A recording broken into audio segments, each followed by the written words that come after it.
Sup, booksters? You may know I don't do double reviews. So, what's going on when I've got these two books here? Mario Vargas Llosa, War at the End of the World, and Robert Jordan's book three of The Dragonborn of Wheel Time. Well, basically, this is going to mainly talk about the opening to Mario Vargas Llosa's War at the End of the World, with just a quick mention at the end to Dragon Reborn. The reason is, it just so happened by pure chance that I happen to have these two big books here to choose from, and since I don't I do often read several things at the same time, but usually not two massive tomes like this. I have to make a choice, and I happen to be about 25 pages in on both of them. And I wanted to talk about why I'm going to go with Mario Vargas Llosa's War at the End of the World. So today's discussion has really only one question. You think I shouldn't. And I'm open to that idea because I was thinking about accents and how people are like, oh, I don't have an accent. Well, that's not true. Everybody has an accent. I'm speaking, received pronunciation, American CNN English right now. That is an accent. When we make our own accent the norm, it doesn't mean we don't have an accent. And I think that that's probably the way I've been looking at, and most of us look at genre fiction by labeling it genre fiction, as if literary fiction was not a genre of its own. This is also a genre.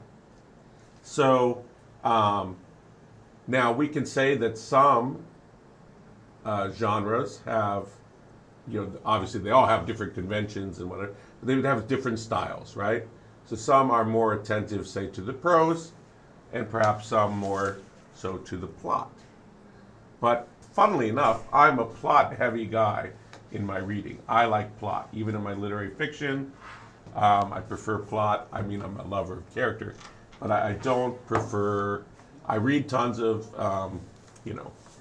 experimental and all different kinds of fiction, but I do like a good plot, keeping me churning along. And I think it can coexist with good prose, or more elaborated prose. And I think that I'm onto one that's going to be a good example of that. I'm only 25 pages in. I've, of course, read a little bit about this, but you may know he won the Nobel, right? It's going to be about it's in Brazil, and it's going to be about the Canudos rebel movement in Brazil in history. And I have not read too much of it. I think I read the one book, which is called like the Canudos Rebellion or something, and I couldn't I couldn't remember three details about it if I had to right now. But anyway, this comes in immediately developing characters. So we don't open in a plot point with something crazy happening. Although there is a drought going on in the town. The town is called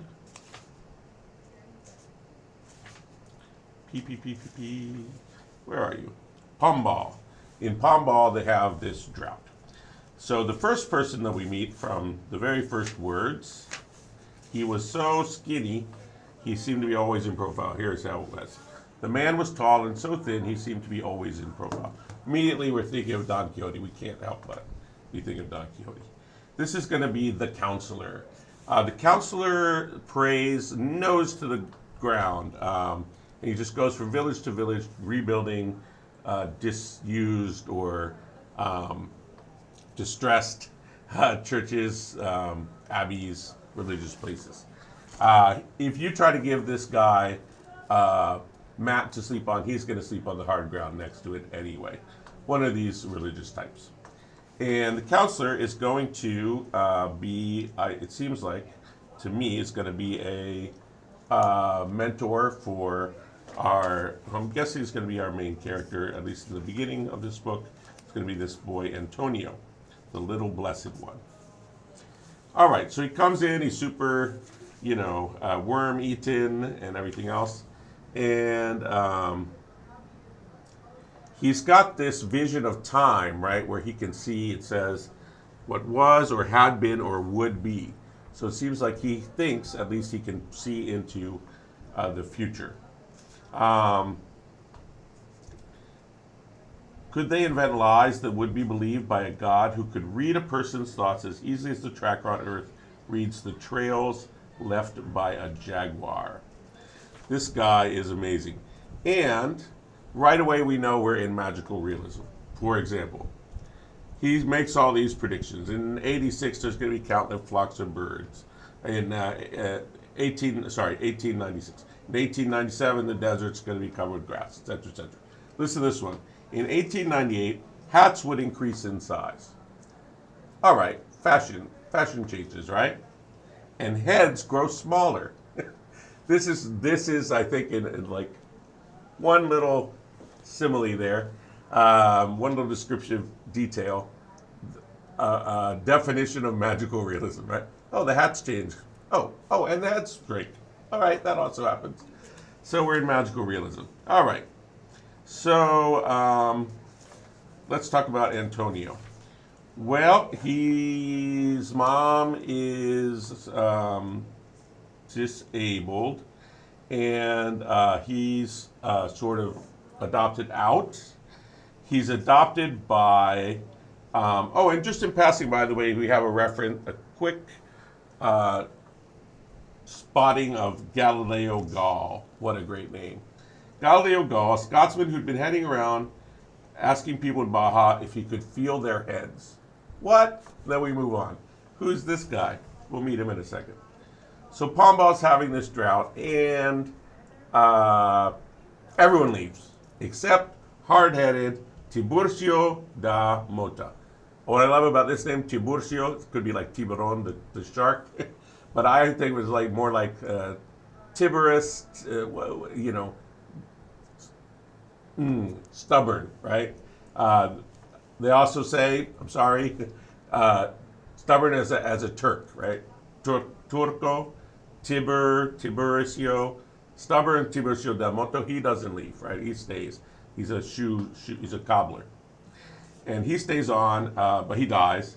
And then he's replaced by the other shoemaker, one-eyed, all one eye.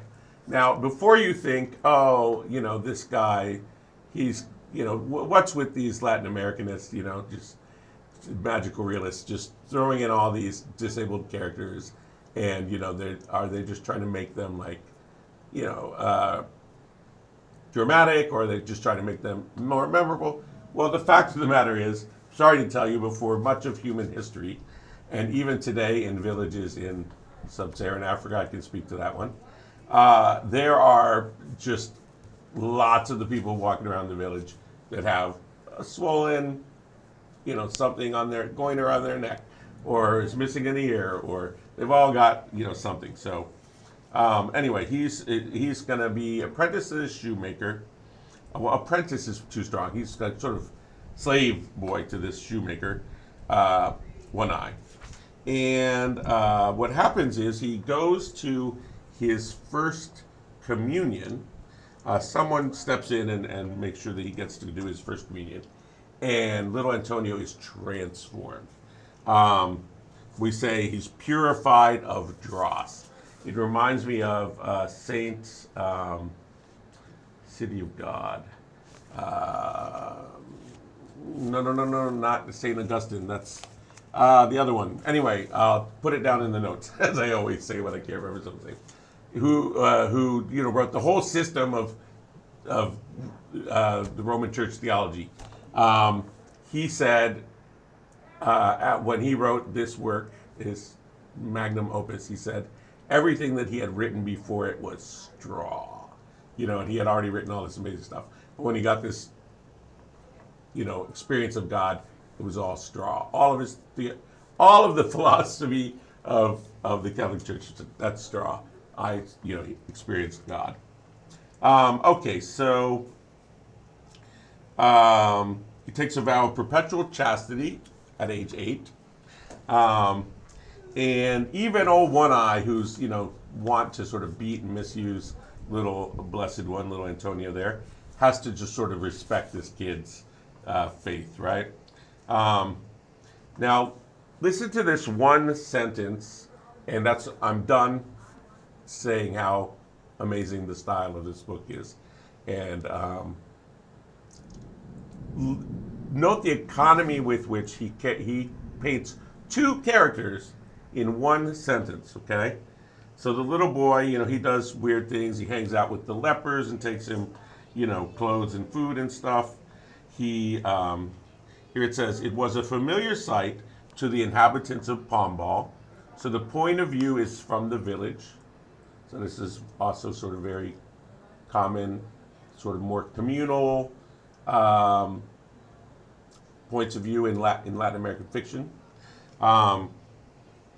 It was a familiar sight to them to see him serving as a guide to blind Adolfo, whom he sometimes took out to the pasture grounds for Colonel Ferrera's colts, where he had worked till he got cataracts, and which he now sorely missed every day of his life. So in one sentence, I have got this guy, Adolfo's life. This poor blind man, all he loves is his horses. His whole life he's working with these horses. And now he can't even go out to the pasture to hang out with his horses. But not only that, I've got, a feel for Adolfo, or Antonio, because he is serving Adolfo, right? Taking him out so you can see his horses. One sentence. That Adolfo never comes in again, or at least, I don't know, in the first 25 pages. He's just a character, but in one sentence we gaze a full character. But we also have this, wonderful example of Antonio's real faith being acted out. And now Simeo is the leper, long locks, bare feet, animal pelt. Could this be our Baptist? Maybe, because immediately thereafter appears the counselor, right? So the counselor, you'll remember, he was the sort of sainted guy who was going around the countryside fixing up churches. And now Antonio's going to meet him. And not only that, it's at this precise moment, it's very important, because Antonio has just found out that, having been born out of wedlock, he cannot be a priest. His life's ambition, no, more than life, his calling, his literally religious calling, he can't become a priest because he's been born out of wedlock. He's weeping and crying, and even one eye stops beating him because he's like, oh, this is just sad. And so this is the moment the counselor appears to him.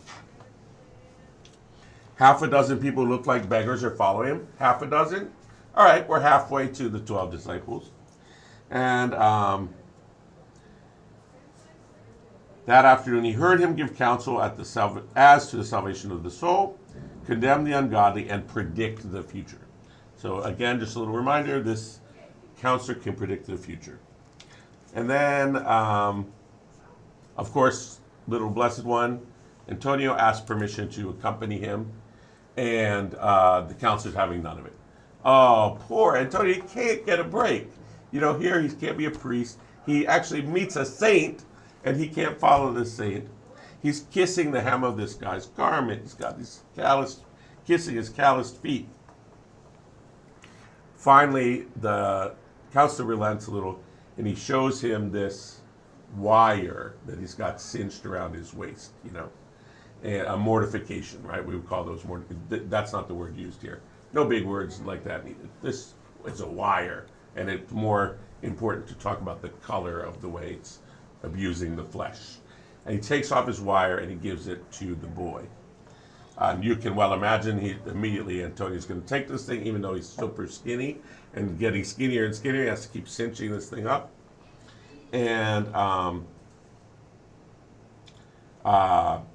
eventually, when the counselor comes back, of course, he's going to see that the boy has been wearing the wire.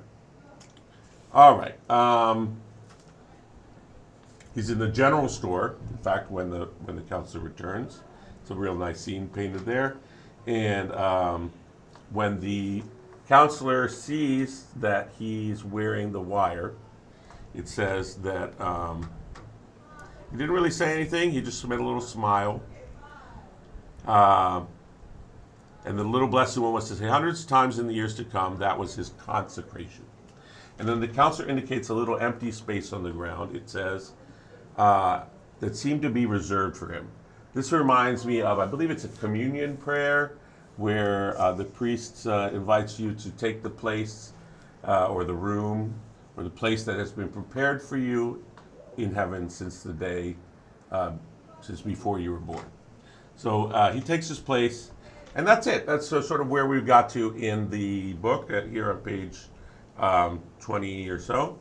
And the next paragraph is going to start talking about this guy, Galileo Gall, the crazy revolutionary phrenologist, Scotsman with his red hair, wandering around the country. I mean, what an insane character. So just amazing characters, beautifully painted, very economically. We haven't even gotten into the plot yet, but we know, if you know the history, there's going to be a lot of good plot. So this is to say that I'm very inclined to like to read this book. I think you would be too, and sort of why. Now, nothing, and that's why I want to say this, nothing against Dragon Reborn, okay? I will say that I'm joining it in book 3, so I'm prepared to make allowances for that. And I've got a couple of your videos about this series queued up to watch, but I haven't really watched anything about it yet, except I know obviously it's very beloved series. I don't want to beat up on this series. In fact, there's a nice little detail here with one of the characters. It says that, who is it? Jacob Carradine. It said that Jacob Carradine could outweight a stone.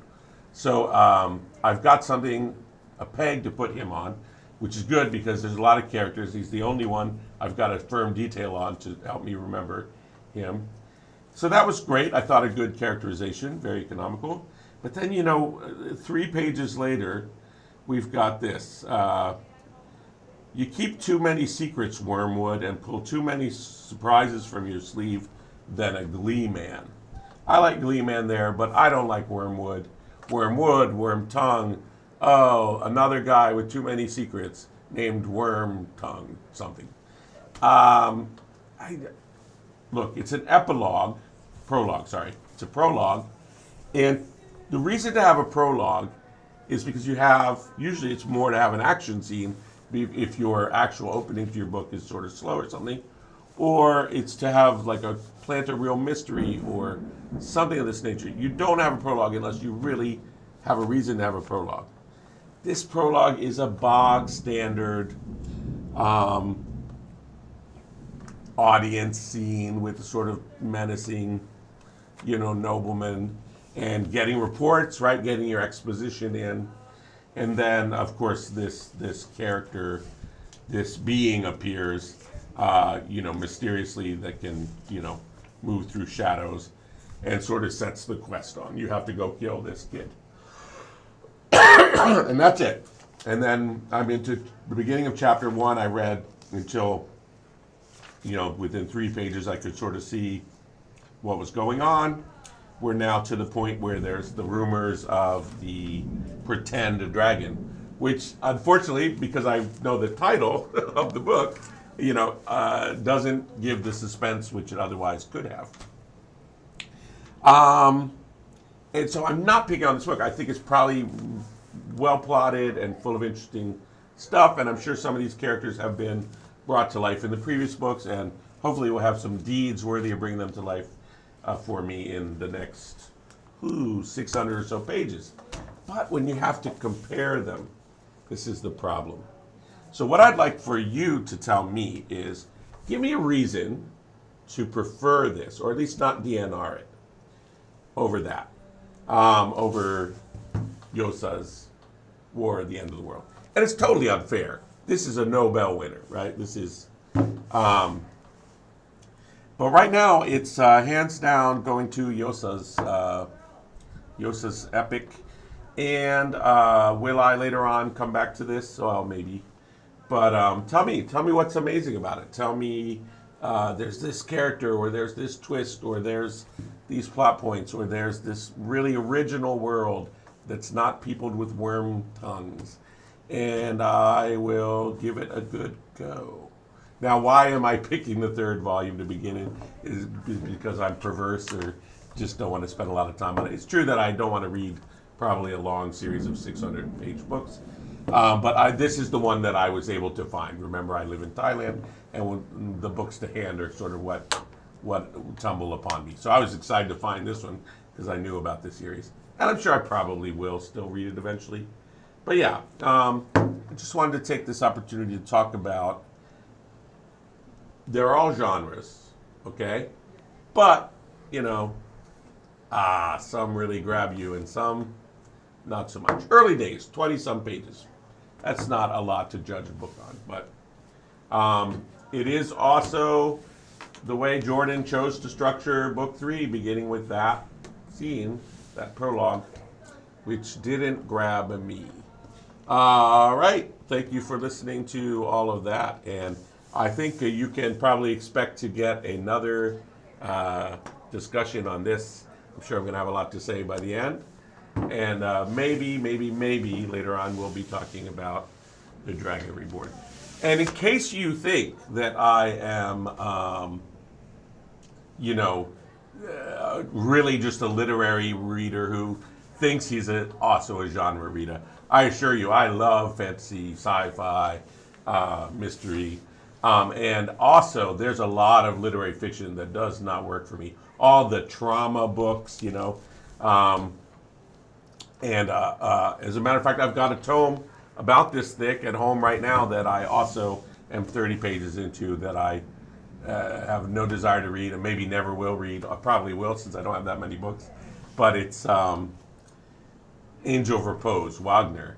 That doesn't sound right all of a sudden. Wallace, who I've been excited to looking for ages, wanting to read, but it's an old man, and he's writing a book about his grandmother, and this new nurse has shown up, and they're just not people. It's very claustrophobic, and they're not people I feel like right off the bat I want to spend time with.